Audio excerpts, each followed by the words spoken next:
Hey guys, Will here. So today we're going to be checking out the Sequential Shifter and Sequential Shifter and Handbrake combination units from SG Racing. Now, you can already see that these are very heavy duty just by looking at them, but they also employ a couple of interesting things like the Bolt Plunger Feedback Mechanism system inside the shifter, which supposedly gives it a more realistic feel. So let's check them out today, see what they're like to use, and find out whether these might be the right products for your rig. Let's get started. So firstly, a big thank you to SG Racing for sending across these products for us to check out today. Now, as is always the case here at Boosted Media, nobody has any sort of third-party input into anything that we're saying here, purely just sharing our own opinions and our own observations of these products. Now, we will also be cross-comparing against a couple of other products in today's video as well, so it's important that you guys are aware that those are all sent to us under exactly the same conditions as what we're looking at here. So let's get started off with pricing.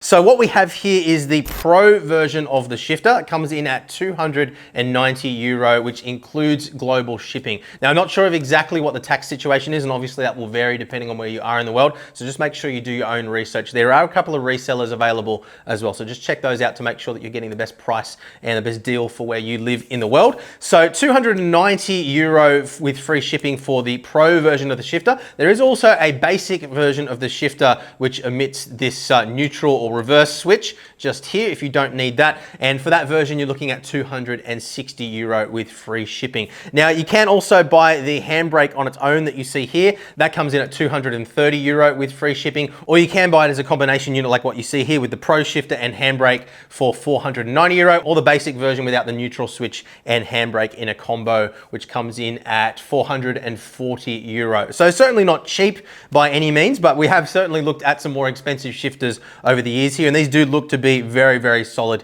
in their build quality, as you guys can see. So these are completely plug and play, but they are only PC compatible, so just be aware of that before we get started as well. So let's dive in now and take a more detailed look at the hardware itself.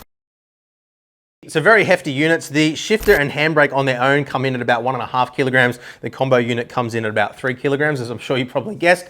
Shifter height by default is 34 centimeters. The handbrake, as you can see, is a little bit taller at 36 centimeters, but they do have a couple of custom options available. So the things that you're able to customize are the height of these levers, which is why I mentioned this now. You can also choose from a selection of different colors, vinyl finishes, anodizing and whatnot, as well as a custom plate. So you can see the SG Racing plate there by default. You can also add a custom plate. You just send them across your logo or whatever text you want to have on it, and they can do that for you as well. So just discuss with them the pricing around those options. So good to have that level of customization available here, particularly the shifter height. That's not something that you typically see on most off-the-shelf style products. So good to have something a little bit bespoke like that you can really sort of fine-tune to suit exactly what your needs are. Definitely can be one thing that's quite difficult with setting up any shifter and handbrake on your rig. Every rig's a little bit different. Everybody has a slightly different seating position or different height of their steering wheel, and getting the shifter and handbrake into the right spot for those reasons can be quite tricky. You would have seen in some of our previous reviews of handbrakes and shifters how we've had to sort of fabricate things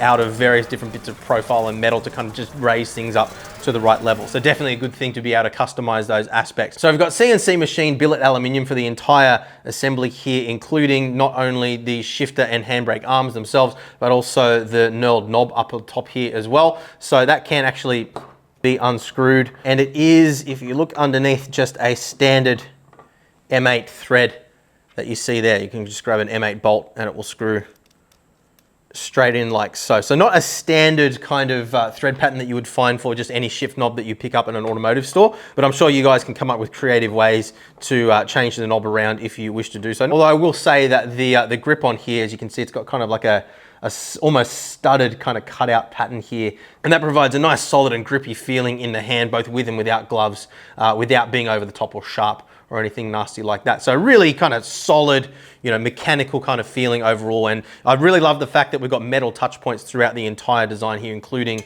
the little neutral lever as well. So a very industrial and very race car looking part straight out of the gate here. And I believe he has actually used this exact shifter design for some real life race car builds, if I'm not mistaken. So pretty cool to have that kind of hardware in your sim rig.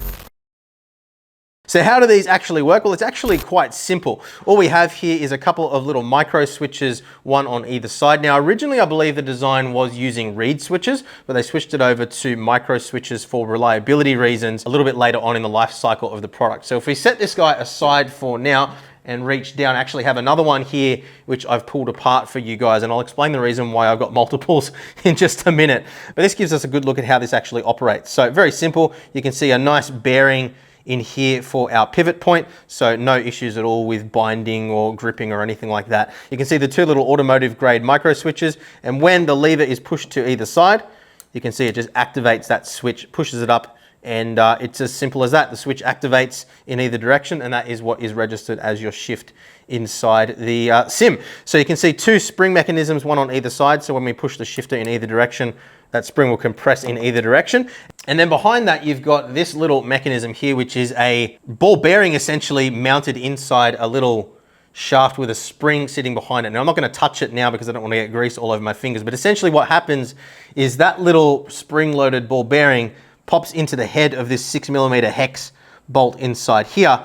And then what happens is as you activate the shifter in either direction, it pops in and out of that. And that combined with the spring tension from down here is what provides that sensation of being mechanically connected to something inside the car, which is quite an authentic feel. So very simple in its design overall, but it gets the job done. Now, one thing that you may have noticed here is the way that that cable from that micro switch passes behind the arm of the shifter here. Now, that was something that I noticed when they originally sent us across these shifters to test out. So actually over a year ago now, we've actually had our hands on these for that long now, sort of just testing them out and you know, working through a couple of little issues with them. So I wasn't happy with the design and the way that that cable just passes behind that, because it was simply rubbing up against the cable every time you activated the shifter and wearing away at the cable itself. So I went back to him and asked him about it. He said that he hadn't had any reports of any issues, but I could see some rub marks on there, and I thought that eventually it was probably likely to end up being an issue. So he actually went back and redesigned the shifter with a little tiny cutout in the side plate here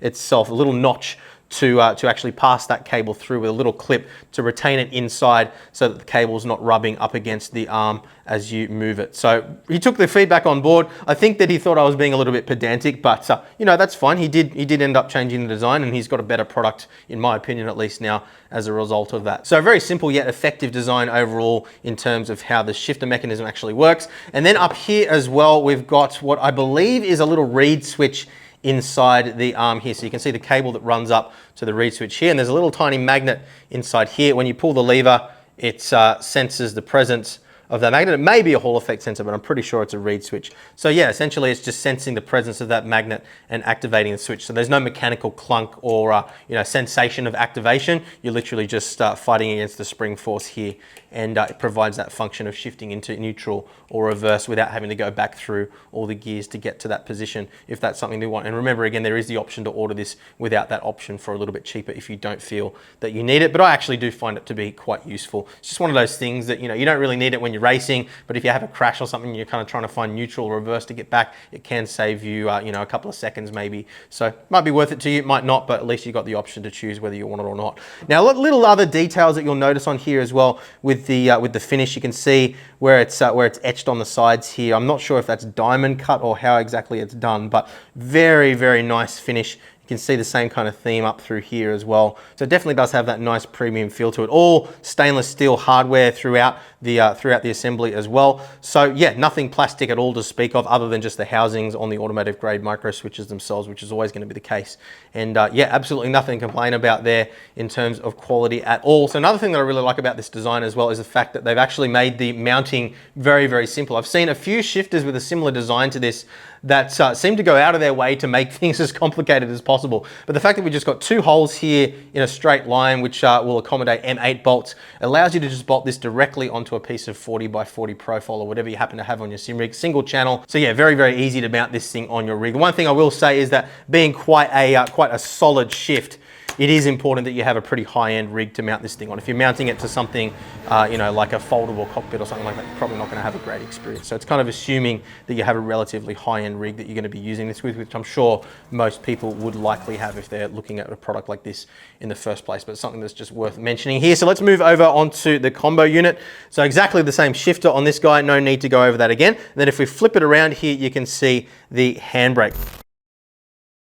So as you can see, this is using a very similar design overall. Internally down here, there's just a little Hall effect sensor, which is sensing the presence of a magnet on the side of that arm there. So as you pull the lever towards you, that magnet gets closer to the sensor, and that variance in the magnetic field as it gets closer or further away from the little sensor is what's determined as your handbrake position inside the game. So very simple design otherwise, using the same kind of spring-loaded mechanism that we see in the bottom down here, just without the presence of that spring-loaded ball bearing, obviously, because we don't need to have the sensation of it popping in and out like we do with the shifter. So very, very simple there as well. You can see the mounting plate on the bottom here is a very simple design as well. You can actually unscrew these and swap sides if you wish to do so, which I will probably do before I put it back on the rig for us to do our driving segment, because I want to put it on the left-hand side rather than the right-hand side where I had it previously. But 3 mounting holes here as well. So again, you can mount it in a single channel of profile. You can also, because of these holes, offset it slightly as well. So if you want to have it slightly angled towards you, you could use, say, that hole and that hole, or that hole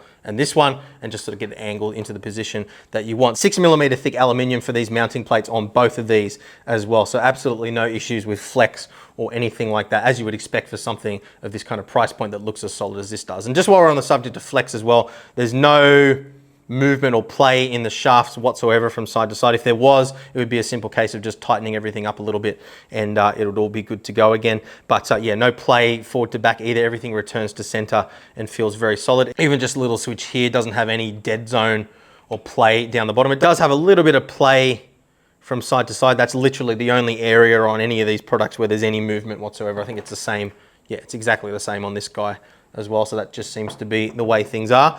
But yeah, look, overall, a very, very solid design. There's not really a whole lot more to cover in terms of the mechanisms themselves. Just one other thing to quickly mention as well is the control boxes. And I'll pop one of these open so you can have a look in just a moment. But I do like the fact that even on the combination unit, they do actually integrate everything into the one control module. So you only have one USB connection. You're not having to use up 2 USB ports to have your shifter and your handbrake mounted, which I thought was a nice touch. Let's just quickly open up one of these control boxes now, and then we'll get over on the rig and show you what it's like to drive with.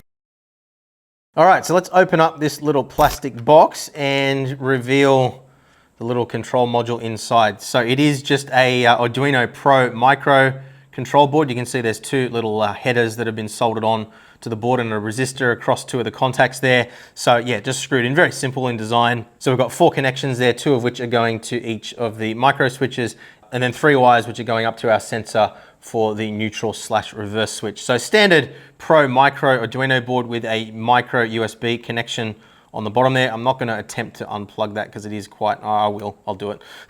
I've snapped more of these off boards over the years than I care to admit. But yeah, simple connection there. I do like the fact that they've cut a little notch in the side of the unit here to provide a bit of a strain relief. So you can see the cable kind of tucks through there, which means that if you pull on the cable, it's not actually going to tear the connection off the board, which is a nice touch. So let's pop the cover back on now. Didn't have any issues with EMI or anything like that, despite the open design without any shielding. But I mean, obviously everybody's experience is going to vary on that one. We haven't actually really had any issues with EMI on anything that we've ever tested here at Boosted Media, so I didn't expect it to be an issue with this either. But let's get this screwed back together now, get the parts put back on, and we'll get these over on the rig to check out in more detail. So to summarize now the experience using these products, let's start off with these shifters. So I do find that the authentic feeling that you get with that mechanism we talked about earlier, it definitely does add to the immersion level overall of using the product. I find particularly with rally style driving, when you're really kind of getting into it, you're really kind of absorbed into what you're doing, and you're just kind of slamming away at the gears really quickly. It does give you that next level authenticity that I know a lot of sim racers are looking for. That said, you know, it's not a massive difference in the heat of the moment. If you're after something that's more universal, say with an H pattern and sequential mode, something like the Sim Magic shifter, which I rate really highly, and we're going to be getting to the review of this very soon, definitely does a better job as an all-rounder style product. So I'd say that the shifter is a bit of a one-trick pony. It does what it does it very well. If that is what you're after, then I don't see any reason not to recommend it. But obviously you do need to consider that, you know, if you're wanting to drive a variety of different styles of vehicles, you might want to make some compromises in the overall feeling for something that maybe doesn't feel quite so authentic in terms of the sequential mode, but gives you the adaptability to switch between modes and all those things that might be important or might just not be important to you whatsoever. But if you're comparing it to something like the SimMagic or the Fanatec sequential and H-pattern shifter, this definitely has a more solid, more mechanical and more connected feeling to it overall than what you get with any of those products. And even comparing this to something like the Thrustmaster shift that we tested a long time ago now as well, definitely a more authentic feeling overall. Now you guys would have seen in most of my videos driving over on the rig for the last almost 3 years now, I think it's been, I've actually run the Alog sequential shifter. Now that definitely doesn't feel as authentic as this guy does. I just like the fact that I can take the shaft directly off that, put it down the side if I'm driving a car that doesn't have the shifter. So I probably will leave that on my daily driver rig just because it's more practical for the type of driving that I do in that particular rig. But if it was coming down to just the pure feel, out of all the shifters that I've tested so far, for a sequential at least, this would be the one that I would choose to have on my rig. So I think that says as much as we need to about the shifter. Now the handbrake, a little bit more on the fence about that one. Now I don't do a lot of driving, admittedly, that requires a handbrake. I only drive, rally cars occasionally, and most of the other stuff I'm doing just doesn't require a handbrake at all. So I'm probably not the most qualified person in the world to talk about how the feeling of the handbrake translates to driving style precision and consistency, speed around a track and things like that. But what I can do is compare the feeling of this to a lot of other handbrakes that we've tested over the years here. And what I would say is that this, it certainly doesn't give you the same level of precision that you get with, say, a load cell handbrake that has elastomers in it, or even a hydraulic handbrake that gives you that additional feeling. What I found with this handbrake is that it kind of tended to be something that you just kind of pull to 100%, engage the rear wheels, and it will lock up the rear wheels, get the slide going, and get on from there. Whereas when I've tested out load cell handbrakes in the past, obviously those have a more clearly defined threshold point that you can modulate around, so you can kind of really control the slip angle for things like drifting or some rally style driving as well. This I definitely found a little bit more difficult to have that precision in the input compared to using those kinds of handbrakes. Now that said, you do adapt to using this, so you will find that you're able to kind of learn muscle memory over time and kind of feel the position where you're getting the right amount of slip in the rear tires, but it's just not going to be the same as having something that has that clearly defined threshold point like what we've seen with other handbrakes. But then again, other handbrakes that we've tested have been a lot more expensive than this is as well. But it's just important to, I guess, differentiate between the benefits of what you have with a load cell or a hydraulic style handbrake compared to something that's more spring loaded like this. So it definitely has a better feeling than other handbrakes that we've tested with a similar design to this, just in terms of how strong it is, how rigid it is and everything. If you compare it to something like the Fanatec spring-loaded handbrake, for example, is chalk and cheese. This feels a lot better in terms of how solid it is, but doesn't necessarily give you a lot more precision than something like that will. So a little bit more on the fence with regards to the handbrake, but I think similar to the shifter, if you're after the things that this does, then it's a very good implementation. Build quality is absolutely fantastic. No issues with flex or play or anything like that that you don't want to have on your sim rig. It's, that kind of stuff just does add to the level of immersion when it feels like a real life race car part. And I think that that's really what they've nailed more than anything else here with this particular product. And yeah, so no reason not to recommend it if it ticks the boxes for you, but just do make sure that you consider those things to make sure that you are getting yourself into something that's going to be suitable for the type of driving that you're likely to be doing. There are other products on the market that are a little bit more adjustable, a little bit more adaptable and whatnot, so just be aware of that. But otherwise, thumbs up for these guys. I think they've done a really good job of it. And yeah, let us know in the comments down below if you own one of these, what your experience has been like. Are you looking at picking up one of these, or you may be considering something else? Let's discuss it in the comments down below. And as always, thank you very much for watching, guys. Leave a thumbs up on the video if it's helped you. Make sure you subscribed as well so you don't miss out on future videos just like this one. And we will see you again very soon. Bye.